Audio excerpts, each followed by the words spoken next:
నామానికి మహిమ కలుగును గాక.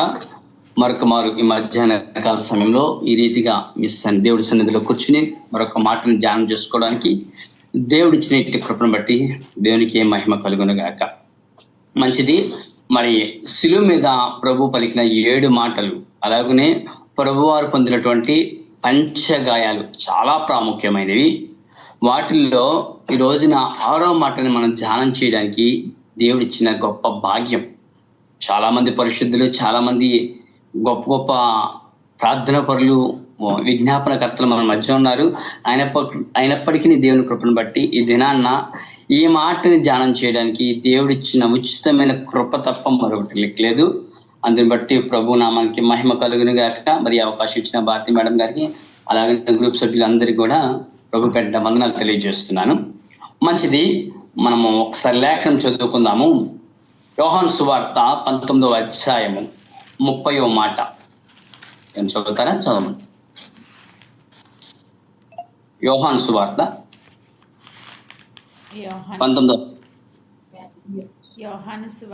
19వ అధ్యాయము 30వ వచనాన్ని నేను చదువుతా ఉన్నాను.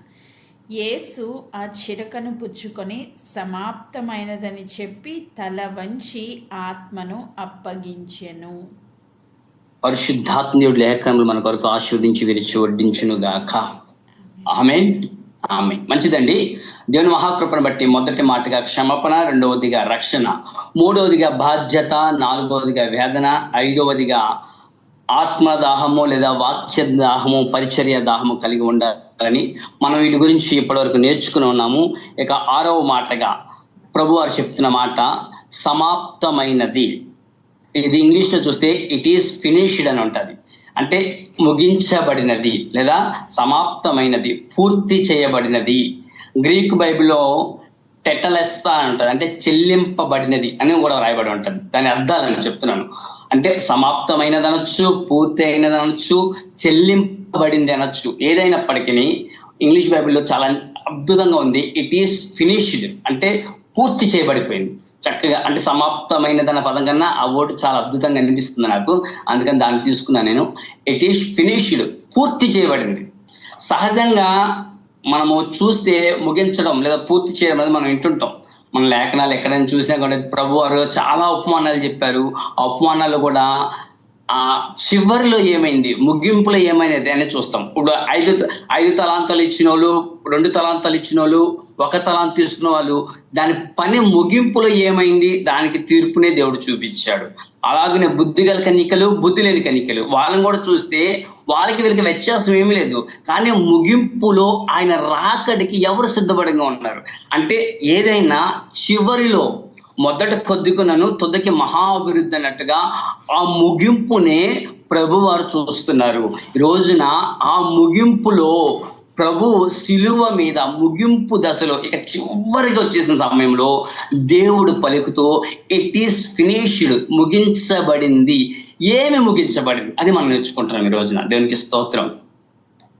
ఇదే మాటని మనం మత్తయ్య, మార్కు, లూకా వీళ్ళు కూడా రాశారు. కానీ వద్దులేండి సిస్టర్, వీళ్ళు కూడా రాశారు. కానీ అక్కడ రాయబడ్డ మాట ఎలా ఉంటుందంటే పెద్ద కేక వేసి ప్రాణమును విడిచెను, లేకపోతే పెద్ద కేక వేసి ఆత్మను అప్పగించెను, లేకపోతే పెద్ద కేక వేసి నా ఆత్మను అప్పగిస్తున్నాను అన్నారు. స్తోత్రం. ఆత్మని అప్పగించడం, ప్రాణమును విడడం అది రేపటి సమయం అంటే 7వ మాటకు వస్తుంది. అయితే ఆ పెద్ద కేక అంటే ఆ పెద్ద కేక ఏంటంటే ముగించాను అన్న మాటని దేవుడు పెద్దగా చెప్తున్నాడు. మీరు ఒకసారి తర్వాత ఇప్పుడు ట్రై చేయండి. 2 చేతులు చాచి ఒక్క కాళ్ళ మీద పైకి లేచి నిలబడి ఒక్క 5 నిమిషాలు నిలబడగలండి. అది చాలా ఇంపాసిబుల్. ఎలాంటి సమయంలో అంటే 2 చేతులు చాపి ఒక్క కాళ్ళ మీద ఆధారపడుతూ పూర్తిగా భూమికి ఆకాశానికి మధ్యలో మౌను మీద వేలాడుతూ పలికిన పదాలు 7 పదాలు కూడా.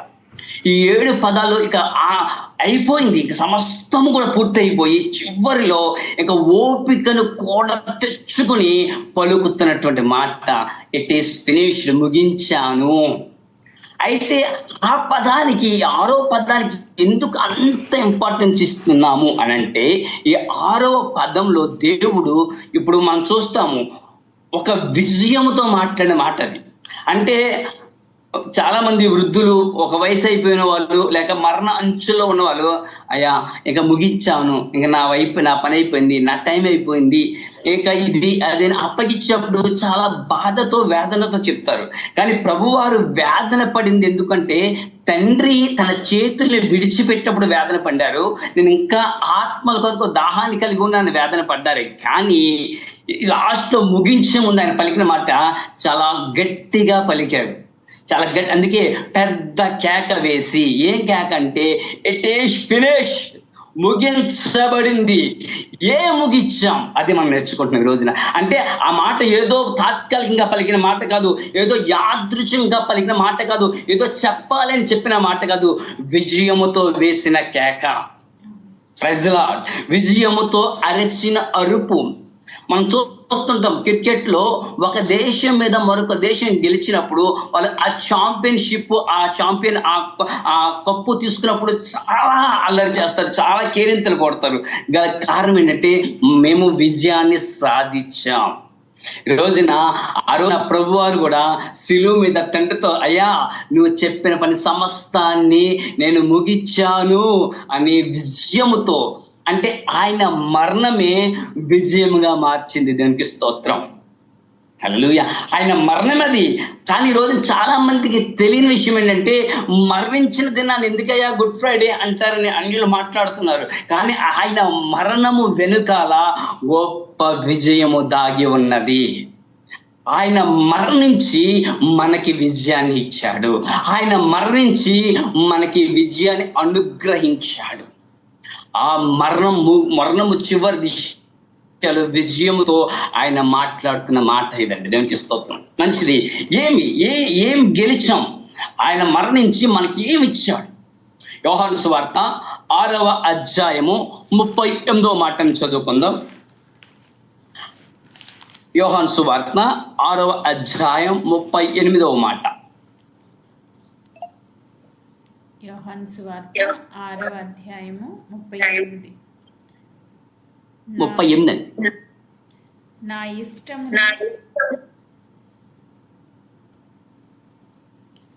నా ఇష్టమును నెరవేర్చుకున్నటకు నేను రాలేదు, నన్ను పంపిన వాని చిత్తము నెరవేర్చుటకే పరలోకము నుండి దిగి వచ్చింది. చదువునమ్మా. నా ఇష్టము నెరవేర్చుకుంటకు నేను రాలేదు, నేను పంపిన వాని చిత్తము నెరవేర్చుటకు పరలోకము నుండి దిగి వచ్చి తిని. ప్రభువారు శిలువ మీద నేను ముగించాను అని పలికింది. ఆ లాస్ట్ లో చెప్పిన మాట ఏంటంటే, ఫస్ట్ నేను విజయాన్ని సాధించాను. దేని మీద విజయాన్ని సాధించాను, లేకపోతే దేని మీద గెలిచాం, ముగించామంటే తండ్రి చిత్తమును ఆయన ముగించాడు. Praise Lord. తండ్రి చిత్తమును ఆయన ముగించాడు. ఒక్కసారి యోహాను సువార్త 3వ అధ్యాయము 16, 17 కూడా చదవండి. ఇంకొంచెం లోతులోనికి తీసుకుని వెళ్తాను.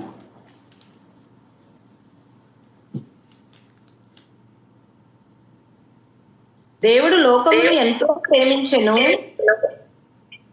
చదవండి. కాగా ఆయన తన అద్వితీయ కుమారునిగా పుట్టిన వానియందు విశ్వాసముంచు ప్రతి వాడును నశింపక నిత్య జీవం పొందునట్లు ఆయనను అనుగ్రహించెను. లోకము తన కుమారుని ద్వారా రక్షణ పొందుటకే కాని లోకమునకు తీర్పు తీర్చుటకు దేవుడు ఆయనను లోకములోనికి పంపలేదు.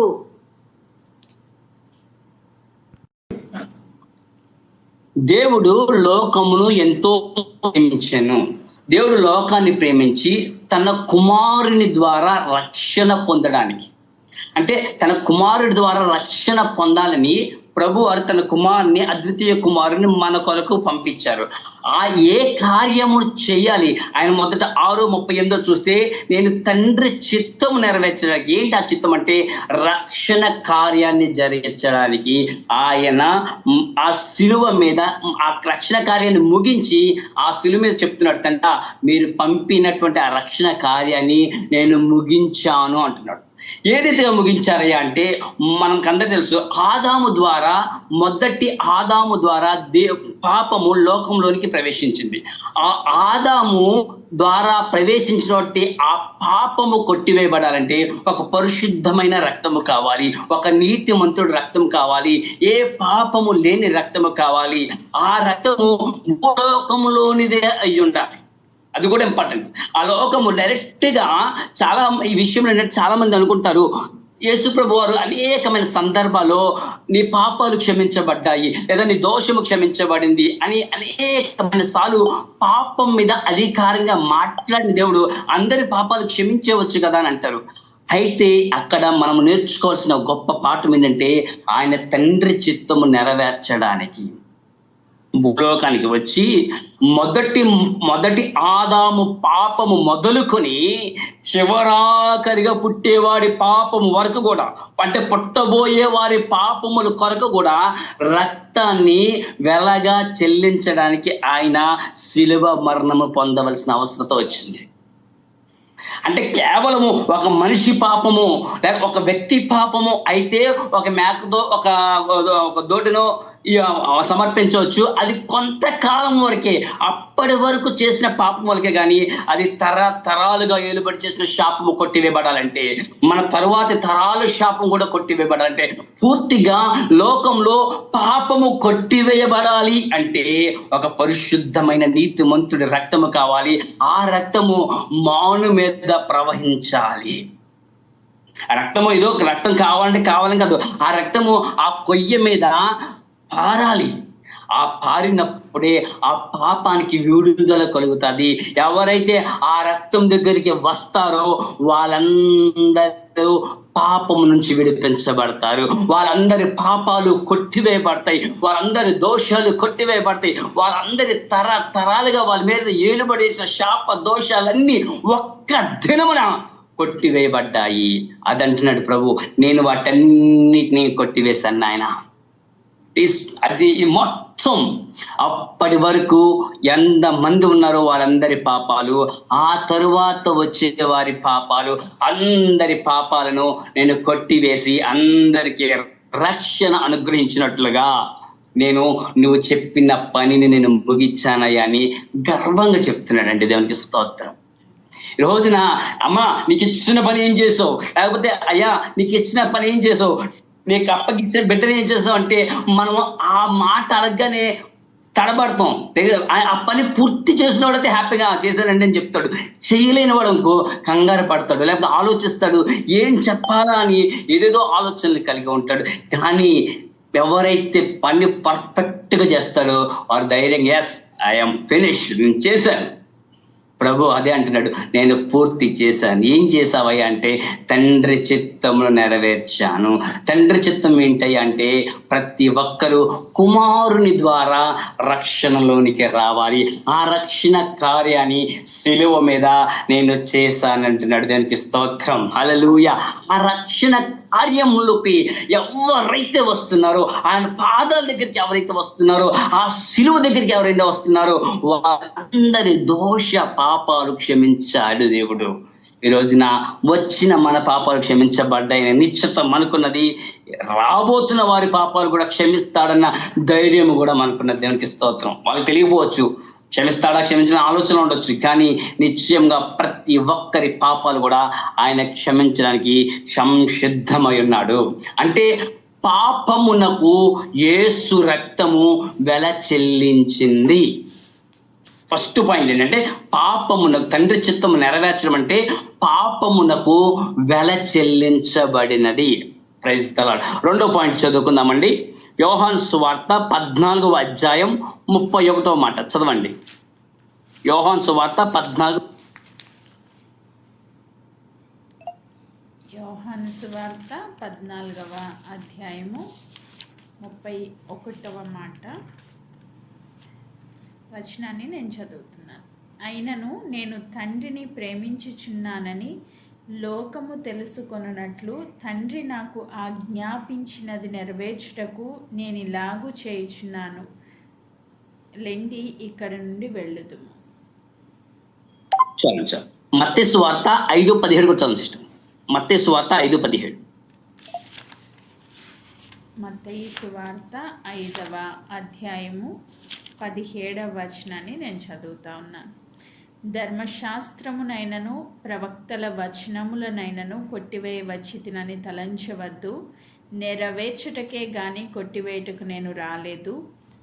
ఆకాశమును భూమియు గతించినే గాని ధర్మశాస్త్రం అంతయు నెరవేరు వరకు దాని నుండి ఒక పొల్లైనను ఒక సున్నా అయినను తప్పిపోదని నిశ్చయంగా మీతో చెప్పుచున్నాను. Thank you sister. ఇక్కడ 2 విషయాలు మనం చదువుకున్నాం. తండ్రి ఆజ్ఞాపించిన ఆజ్ఞను నెరవేర్చడానికి వచ్చాడు ఆయన. ఆ ఆజ్ఞ చాలా మంది శాస్త్రులు, పరిశుద్ధులను, ప్రవచనాలను, దేవుని యొక్క లేఖనాలను తృణీకరిస్తున్నావు అంటే లేదు, వాటిని కొట్టి వేయటకు నేను రాలేదు కానీ వాటిని నెరవేర్చడానికి నేను వచ్చానంటున్నాడు. అంటే ప్రభు చెప్పిన ఆజ్ఞని, లేకపోతే తండ్రి చెప్పిన ఆజ్ఞను, లేకపోతే ప్రవక్తలు, లేకపోతే దేవుని సేవకులు అయిన వాళ్ళు చెప్పిన ఆ మాట నెరవేర్చడం కష్టతరమా? ఇది మనం ఒకసారి ఆలోచన చేయాలి.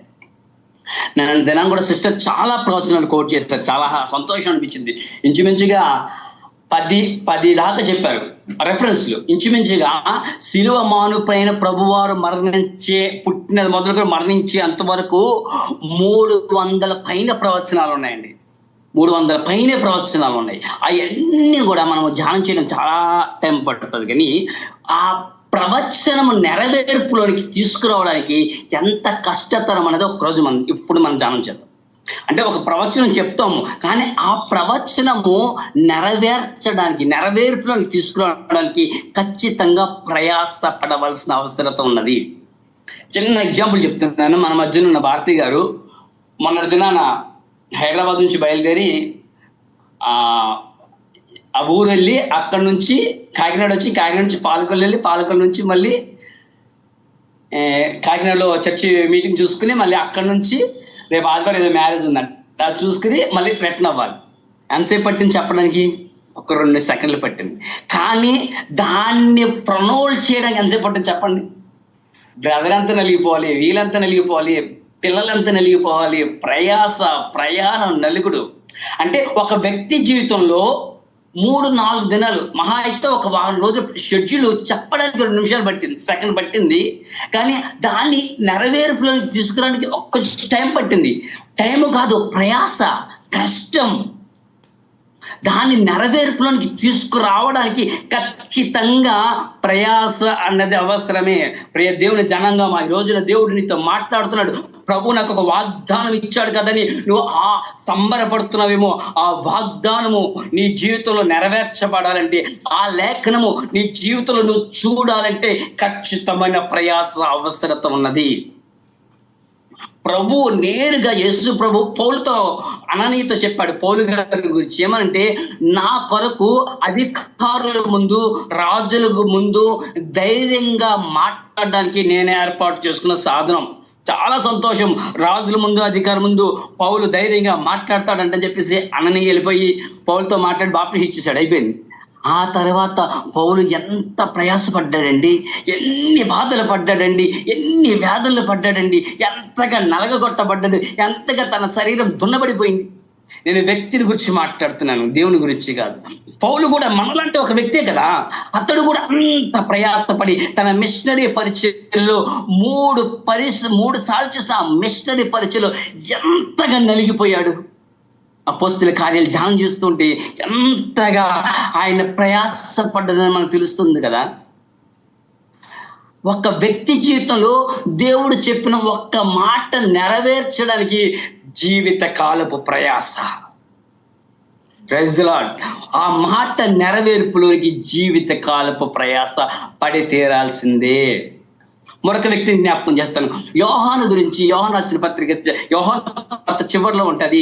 పేతురు గారు యోహాను చూస్తూ, అయ్యా నీ రొమ్మున ఆనుకున్న శిష్యుడి పరిస్థితి.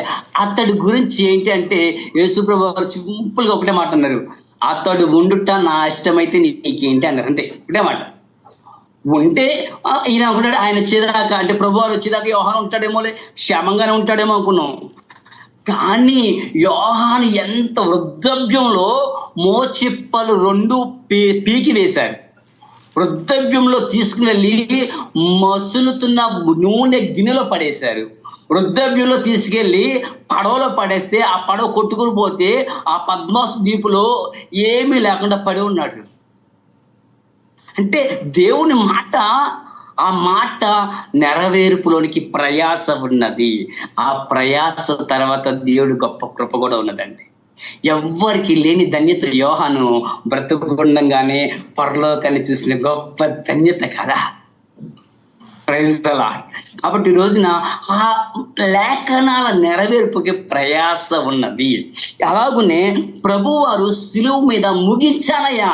ఏ ముగించావంటే, 1 నీ చిత్తాన్ని ముగించి ప్రతి ఒక్కరిలోకి రక్షణలోకి నడిపించినట్లుగా నేను నా రక్తాన్ని వెలగా చెల్లించా అంటున్నాడు. 2వదిగా లేఖనాలన్నిటినీ నేను నెరవేర్చాను అంటున్నాడు. దేనికి స్తోత్రం. నా కొరకు ఏ లేఖనము రాయబడి ఉన్నదో ఆ లేఖనాలన్నిటినీ నేను నెరవేర్చానయ్యా. అంటే లేఖనాలు నెరవేర్చడం కష్టమా అంటే మాట్లాడుకున్నాం. ఎంత ప్రయాసపడ్డారు. యేసు ప్రభు వారి కోసం కూడా అంతే ప్రయాస ఉన్నది. ఆయన జీవిత కాలం కొరకు ముందుగానే ప్రవక్తలు, ముందుగానే అనేక మంది దైవజనులు, అనేక మంది ప్రవక్తలు, దేవుడు అనేకమైన సందర్భాల్లో మాట్లాడుతూ వచ్చిన ప్రతి ప్రవచనాన్ని కూడా ఆయన నెరవేర్చారు. స్తోత్రం. నెరవేర్చాడు కాబట్టి ఆయన సంతోషంతో చెప్తున్నాడు, నేను ముగించాను. బిడ్డ, మొదటిగా ఆయన ముగించిన మాట, ఆయన చిత్తాన్ని నేను ముగించాను, రక్షణను అందరికీ కలగజేశాను. 2వదిగా లేఖనాలన్నిటిని కూడా నేను నెరవేర్పులోనికి తీసుకుని వచ్చాను అంటున్నాడు. దానికి స్తోత్రం. ఇక 3వ మాటకు వస్తే, 3వ విషయానికి వస్తే, ఒక్క నిమిషం, అక్కడ అద్భుతమైన మాట మన కొరకు రాయబడింది.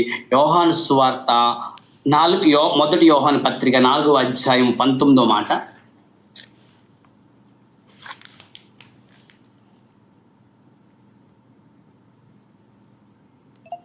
మొదటి యోహాను పత్రిక 4వ అధ్యాయము 19వ వచనం. ఆయన మొదట మనలను ప్రేమించెను గనుక మనము ప్రేమించుచున్నాము. ఎవడైనను నేను దేవుణ్ణి ప్రేమించుచున్నానని చెప్పి తన సహోదరుని ద్వేషించిన ఎడల అతడు అబద్ధికుడగును. తాను చూచిన తన సహోదరుని ప్రేమింపని వాడు తాను చూడని దేవుణ్ణి ప్రేమింపలేడు. దేవుణ్ణి ప్రేమించి 4:9 చదవండి. 19:9. దేవుడు ప్రేమ స్వరూపి, ప్రేమ లేని వాడు దేవుణ్ణి ఎరుగడు.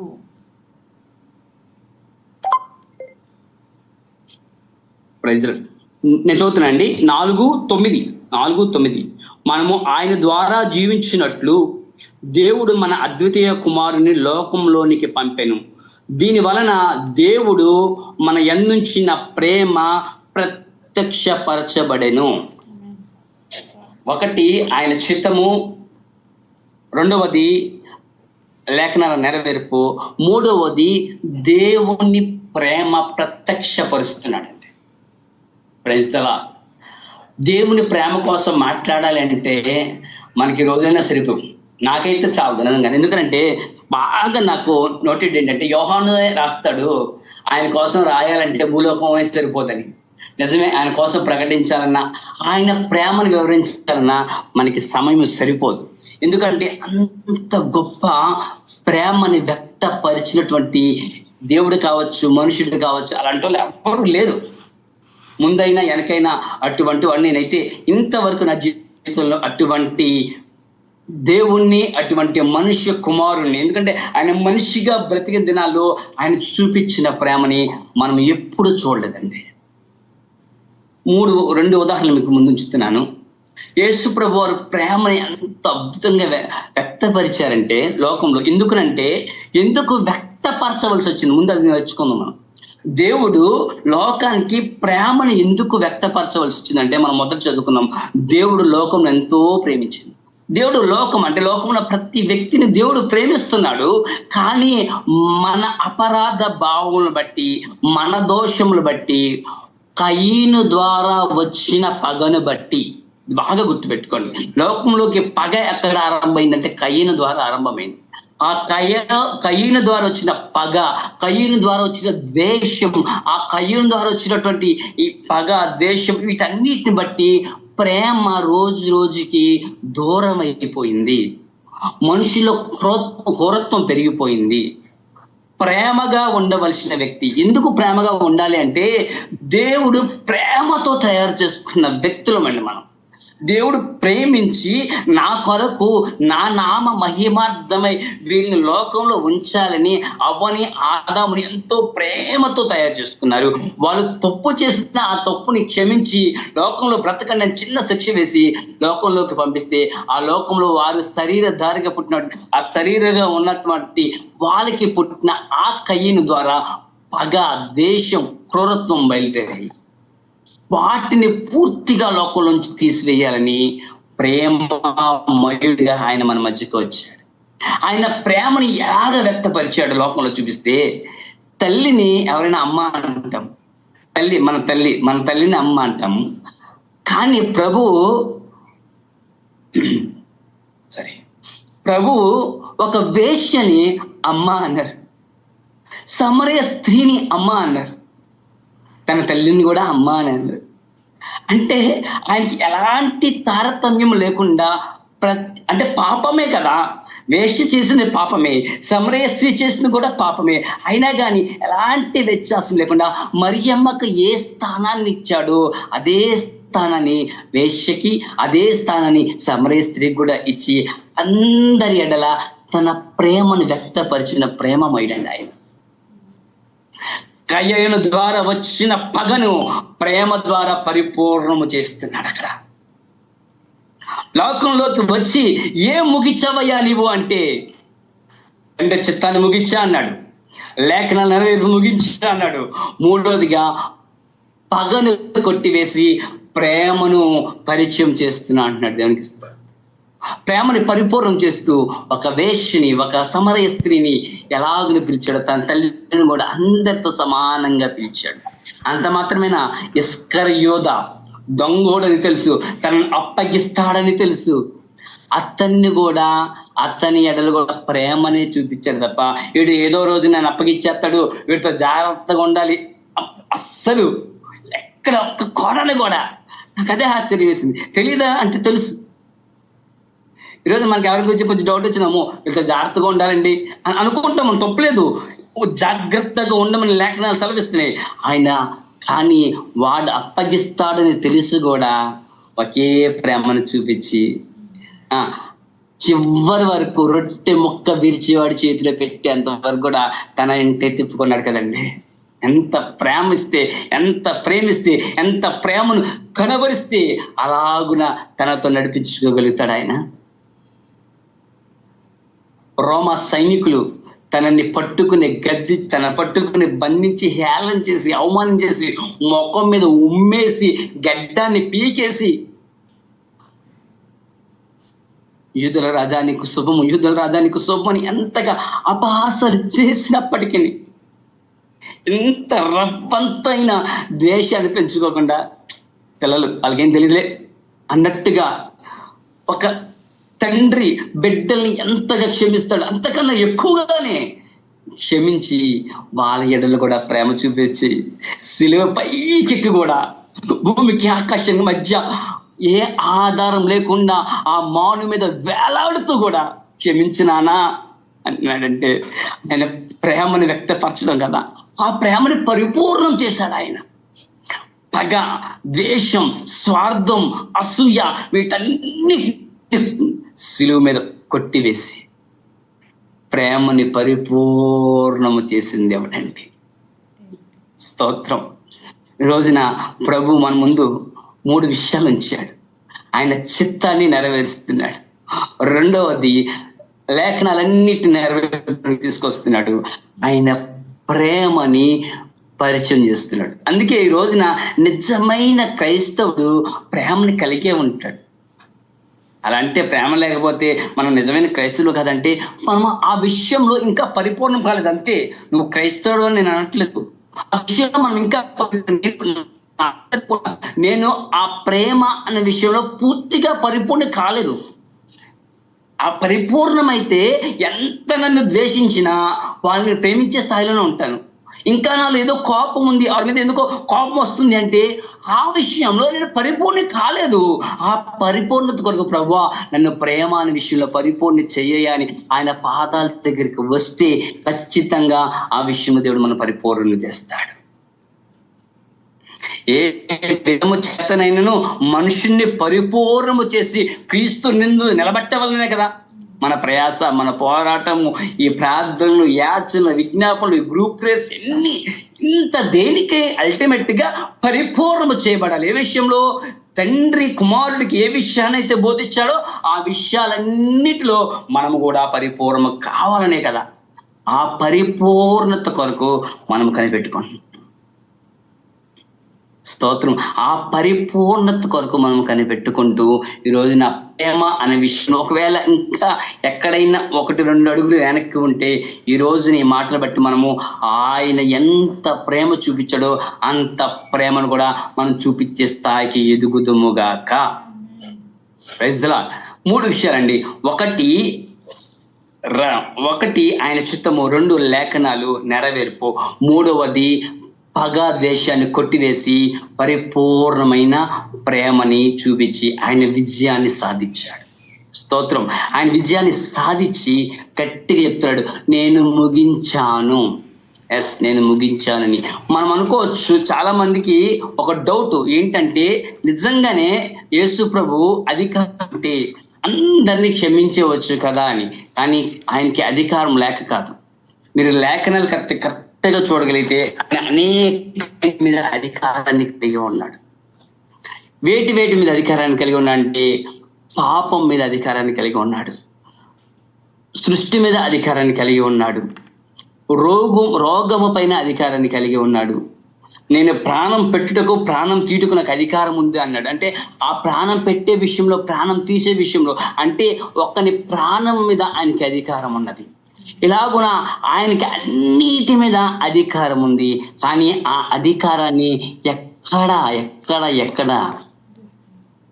నాకు అధికారం ఉంది కదా అని గర్వంగా ఎక్కడ ఆయన మాట్లాడలేదండి. స్తోత్రం. అందుకే ఆ ప్రేమమయుని రోజున మనం ధ్యానం చేయగలుగుతున్నాం. ఆ ప్రేమమయుని రోజున మనం ఇంకనూ ప్రార్థించగలుగుతున్నాం. ఆయన ద్వారా లోకంలోకి రక్షణ కార్యము రాగలిగింది.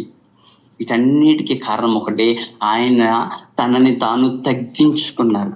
ఎంతగా తగ్గించుకున్నాడంటే శిలువ మరణము పొందే అంతగా తనను తాను తగ్గించుకున్నాడు. శిలువ మరణం పొందే అంతగా అంటే శిలువ మరణం అంటే చాలా మంది చెప్తారు, చాలా మంది శిలువ మరణం అంటే ఏదో కేవలం చనిపోవడం అనుకుంటున్నారు. కాదు, కానీ ఆ మరణములో గొప్ప విజయాన్ని అందరికీ అంతటా ప్రసాదించి ఆయన విజయాన్ని సాధించాడు.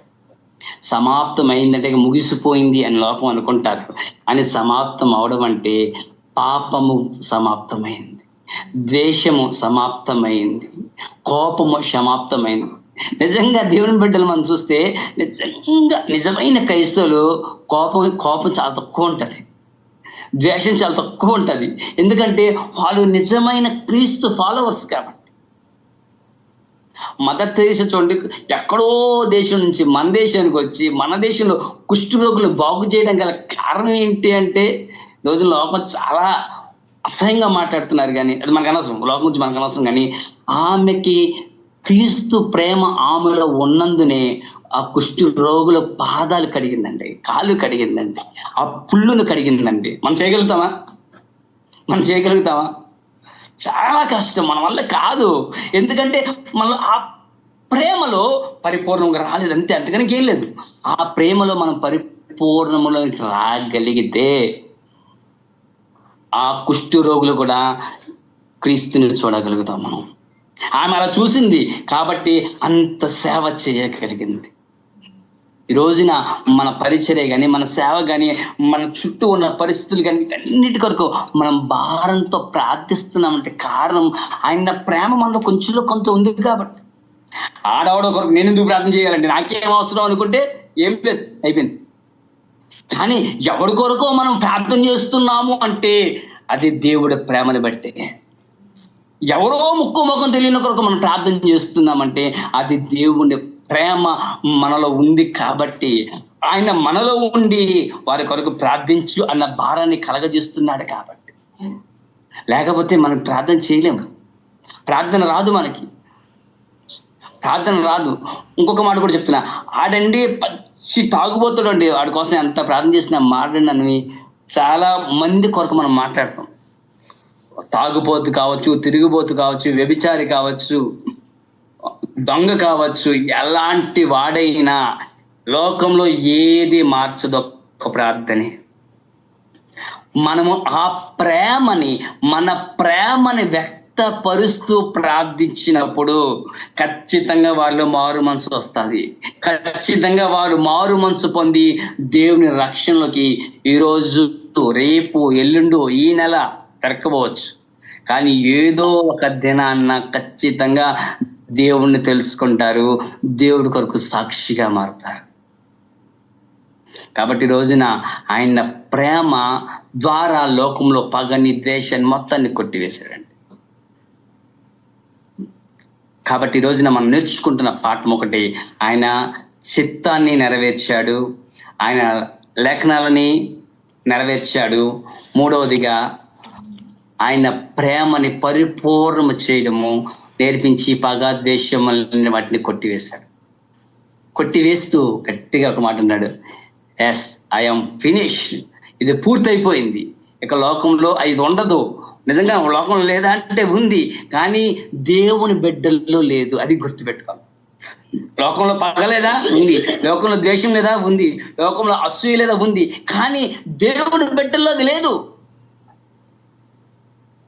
అంటే దేవుడు వాళ్ళలో లేకుండా పరిపూర్ణము చేశాడు. లేఖనాలు అందరిలో నెరవేరట్లా, కొంతమందిలో నెరవేరు, ఎందుకంటే వాళ్ళలో నెరవేర్పులోనికి తీసుకొస్తున్నాడు. తండ్రి చిత్తం అందరూ చేయలేరు, కొంతమందే చేస్తున్నారు, వాళ్ళలోకి తీసుకొస్తారు. అలా కూడా ఒక్కొక్కరి ద్వారా దేవుని కార్యాలు జరిగించుకుంటూ ఆయన ఆశ ఒకటే, ఒక దినానికి ప్రతి ఒక్కరూ మారు మనసు పొందాలని ఆశపడుతారు.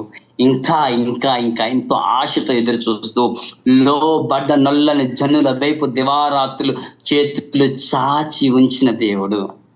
రే బిడ్డ, నేను నమ్ముతున్నాను ఈ రోజున నువ్వు లోబడ్డావు, ఆయన మాటను అంగీకరించావు, ఆయన చిత్తానికి తల ఒగ్గావు, ఆయన మాటను అంగీకరిస్తూ ఈరోజు మధ్యాహ్న కాల సమయంలో గ్రూప్లో ఏకీభవిస్తున్నావు. నీ మీద ఆయనకి ఇంకెంత ప్రేమ ఉందో ఒకసారి ఆలోచన చేసుకో. నీ ద్వారా ఆయన కార్యం, ఆయన ఉద్దేశం, ఆయన సంకల్పం ఏముందో అర్థం చేసుకో. కేవలము నీ కొరకు, నీ కుటుంబం కొరకు, నీ చుట్టూ ఉన్న వారి కొరకు కాదు, కానీ నీ ద్వారా దేవుడు చేయబోతున్న ఒక గొప్ప ప్రణాళిక ఉన్నది. ఆ ప్రణాళికను మీరు గుర్తు చేసుకోండి. క్రీస్తు వచ్చింది కేవలము ఆ నజరేతులో ఉండిపోవడానికో, లేకపోతే మరియ కుటుంబంలో ఉండిపోవడానికి కొరకు కాదు, సర్వలోక మానవారి కొరకు ఆయన వచ్చాడు. ఈ రోజున సర్వలోక మానవాళి కొరకు వచ్చి ఆ పనిని పూర్తి చేసిన దేవుడు నీతో మాట్లాడుతున్న రోజున నీ పట్ల నా చిత్తము పరిపూర్ణం ఉన్నట్లుగా ఆయన చిత్తము నీలో పరిపూర్ణం అవ్వాలి, ఆయన ఉద్దేశము నీలో పరిపూర్ణం అవ్వాలి, ఆయన సంకల్పము నీలో పరిపూర్ణం అవ్వాలి. ఆయన ఏ ఉద్దేశంతో నిన్ను భూలోకానికి తీసుకొచ్చాడో, ఏ ఉద్దేశంతో నీ తల్లి గర్భంలో ప్రవేశపెట్టాడో, ఏ ఉద్దేశంతో ఈ జీఎల్ఎం గ్రూప్ లో నిన్ను కూర్చోబెట్టాడో, ఆ ఉద్దేశము పరిపూర్ణంగా నెరవేర్చబడాలి. అది జరగాలి అంటే నీ ప్రాణాత్మ శరీరతను ఆయనకు అప్పగించుకోవాలి. ఇంతకాలము నీ కొరకు, నీ బిడ్డల కొరకు, నీ బార్డర్లో ఒక బార్డర్ తీసుకుని ఆ బార్డర్లో ఉండిపోయావు కదా, ఆ బార్డర్లోంచి ఈ దినమున నువ్వు బయటికి వచ్చుదువు గాక, నా మాటని బట్టి గాక, దేవుడు మాటను బట్టి నువ్వు గీసుకున్న ఆ గిరిలోంచి బయటికి వచ్చి అనేకులకి వెలుగుగా నువ్వు మార్చబడదువు గాక. శాబాష్. నిన్ను కేవలము నీ కుటుంబానికి ఒక వెలుగుగా, నీ వీధిలో ఒక దీప స్తంభంగా మాత్రమే కాదు ఆయన ఏర్పాటు చేసుకున్నది, అనేకులకు వెలుగుగా నువ్వు ఉండాలని ఆయన నిన్ను ఏరి కోరి ఎంచుకుని ఏర్పాటు చేసుకున్న ఒక బలమైన సాధనం అని నువ్వు మర్చిపోవద్దు. ఆయన మరణం వెనకాల గొప్ప విజయం ఉన్నది. ఆ విజయము నీ ద్వారా చూడాలని ఆయన ఆశపడుతున్నాడు. ఆయన విజయము నీ ద్వారా పరిపూర్ణము కావాలని కోరుకుంటున్నాడు. ఆయన విజయము నీ ద్వారా లోకంలో అనేకులకు కనపరచాలని దేవుడు నిన్ను ఏది కోరుకుని ఈ మధ్యాహ్న కాల సమయంలో ఈ మాటలతో మాట్లాడుతున్నాడు.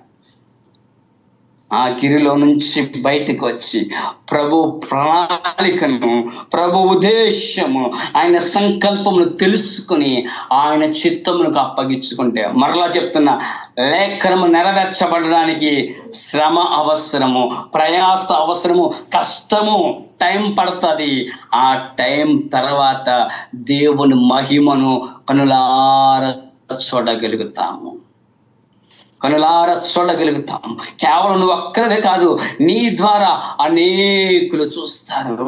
నీ ద్వారా ఆయన నిజ దేవుడని, ఆయన నిజ రక్షకుడుని, ఆయన తప్ప వేరొక దేవుడు లేడని, ఆయన ఎంత కఠినైనా మార్చుకుని ఆయన కొరకు వాడుకునే అద్భుతమైన గొప్ప సత్యవంతుడు ఆయనేనని తెలుసుకున్నట్లుగా దేవుడు నిన్ను వాడుకోవడానికి సిద్ధంగా ఉన్నాడు. నువ్వు వాడబడ్డానికి సిద్ధంగా ఉంటే, ఆయన చిత్తం చేయడానికి సిద్ధంగా ఉంటే, లేఖన నెరవేర్చడానికి కష్టమైన నేను ఆ గీతలోకి వస్తానయ్యా, ఆ మార్గంలోకి వస్తానయ్యా నువ్వు ఆశపడినట్లయితే, ఆయన ప్రేమని నా ద్వారా కనపరచడానికి నన్ను అప్పగించుకుంటాను అని నువ్వు సిద్ధపడితే, అలా కళ్ళు మూసుకోండి, చిన్న ప్రార్థన చేసుకుందాం. సిద్ధపడిన వాళ్ళు మాత్రమే కళ్ళు మూసుకోండి. లేదా నాకు ఈ ధనం, ఈ లోకం, ఈ కుటుంబం చాలు అనుకుంటే మౌనంగా ఉండండి. లేదు, నేను తండ్రి చిత్తాన్ని చేస్తాను, నా ద్వారా లేఖన నెరవేర్పులోనికి రావాలి, నా ద్వారా ప్రేమ అనేకులకు ఎగబాకాలి, అనేకులు దేవుని ప్రేమని నాలో నుంచి వాళ్ళకి అర్థం అవ్వాలి, ఆయన మరణము నాకు విజయము కావాలి అని కోరుకున్న వాళ్ళు అడగండి. ఒక్క మాట పరిశుద్ధాత్ముడు నేను రేపుతున్న కొలది హృదయాంతరంగంలో నుంచి, ప్రియ బిడ్డ, ప్రియ తల్లి, ప్రియ సహోదరుడా, దేవుడి రోజు నీతో మాట్లాడిన మాటని బట్టి నీ అంతరంగంలో గొప్ప ఉద్యమం వచ్చినట్లుగా, నీ బ్రతుకు, నీ జీవితము ఈ దినమున ఒక రూపాంతరము చెందినట్లుగా, అయ్యా నీ చిత్తానికి అప్పగించుకుంటానయ్యా. నా చిత్తము కాదు నీ చిత్తము, నా ఉద్దేశం కాదు నీ ఉద్దేశము, నా ఆలోచన కాదు నీ ఆలోచన నాలో నెరవేర్చబడినట్లుగా, నీ ప్రణాళిక నెరవేర్చబడినట్లుగా, లేఖనాల నెరవేర్పులు నా పట్ల ఏ లేఖనాన్ని దాచి ఉంచావో ఆ లేఖనం నాలో నెరవేర్చబడినట్లుగా, నీ ప్రేమ నా ద్వారా అనేకులోకి కనపరచబడినట్లుగా నన్ను వాడుకోనాయనా. ఇంకా నిన్ను ప్రేమలో పరిపూర్ణం కాలేకపోతున్నాను, ఇంకా నిన్ను చిత్తానికి అప్పగించుకోలేకపోతున్నాను, ఇంకా నీ సంకల్పంలోకి రాలేకపోతున్నాను, దయతో క్షమించు తండ్రి అని అడగండి. ఒక్క మాట అడగండి. ఈరోజు దేవుడు తన బలిష్టమైన చేతుల కిందకి నిన్ను తీసుకోవడానికి ఇష్టపడుతున్నాడు. ఆయన బలిష్టమైన చేతుల కింద నిన్ను ఉంచి తగిన కాలమున నిన్ను హెచ్చించినట్లుగా ఆయన పరిపూర్ణమైన ప్రణాళికని నీ ద్వారా నెరవేర్చడానికి ఇష్టపడుతూ ఆయన ప్రేమించి ఆయన హక్కునకు నిన్ను తీసుకుంటున్నాడు. ఎస్, అప్పగించుకున్న ప్రతి బిడ్డ కూడా ఆపగ కరుస్తున్న నీ కళ్ళ వెంబడ వస్తున్న ఆ కన్నీటి ధారలే ఈ రోజున ఆయన పాదాలు కడుగుతున్నాయి, ఆయన గుండెకు చేరువుగా నిన్ను తీసుకువెళ్తున్నాయి. ఎస్ తండ్రి, నీకు వందనాలు నాయన. ఇది నాన్న ఆరో మాటగా నీ మరణం వెనకాల దాగి ఉన్న గొప్ప విజయాన్ని ధ్యానించడానికి సహాయం చేస్తావు. అవునయ్యా, అది మరణం అని లోకం అనుకుంటుంది, కాదు, ఆ మరణం వెనకాల గొప్ప విజయం ఉందని, నన్ను గెలిపించడానికి నువ్వు మరణించావని, మమ్మల్ని గెలిపించడానికి నువ్వు మరణించావని, నాతో పాటు ఇక్కడ ఏకీభవిస్తున్న ప్రతి బిడ్డని గెలిపించడానికి నువ్వు మరణించావని ప్రభువా, గుర్తెరిగినట్లుగా మీరు ఈ రోజున మాతో మాట్లాడిన ప్రతి మాటను బట్టి మీకు వందనాలయ్యా. ఇంకా ఏ ఏ విషయాలు మేము సరి చేసుకోవాలో, ఏ విషయంలో మేము పరిపూర్ణం అవ్వాలో మాతో మాట్లాడుతూ వచ్చావయ్యా. మాట్లాడిన ప్రతి మాట మా అంతరంగంలో అయ్యా నీళ్ళు కట్టి ఫలింప చేయమట్టుగా సహాయం దయచింది. ఏ మాట కూడా ప్రభా, ఏ సాతాను ఎత్తుకుపోకుండా ప్రభా, ప్రతి మాట ఫలింపులోనికి తీసుకురండి. ప్రతి బిడ్డని కూడా ప్రభా నీలో అంటు కట్టుకునే ఆయన బహుగా ఫలించినట్లుగా నీ కార్యాన్ని జరిగించమని, కృపలో భద్రపరిచి నడిపించమని ప్రభా. ఈ దినాన ఇప్పటి వరకు నీ ఆత్మతో మీరు నడిపించిన ప్రతి మాటని బట్టి మీకు వందనాలు తెలియజేస్తూ మరొక మారు టీం అంతటిని చేతులుగా అప్పగిస్తున్నానయ్యా. నీ గొప్ప సహాయం అనుగ్రహించమని, కృపలో మమ్మల్ని నడిపించమని యేసు పరిశుద్ధ నామాన ప్రార్థిస్తూ ఈ మనవులు అడిగి వేడుకలు పొందుకుంటున్నాము తండ్రి. ఆమేన్. ఆమేన్.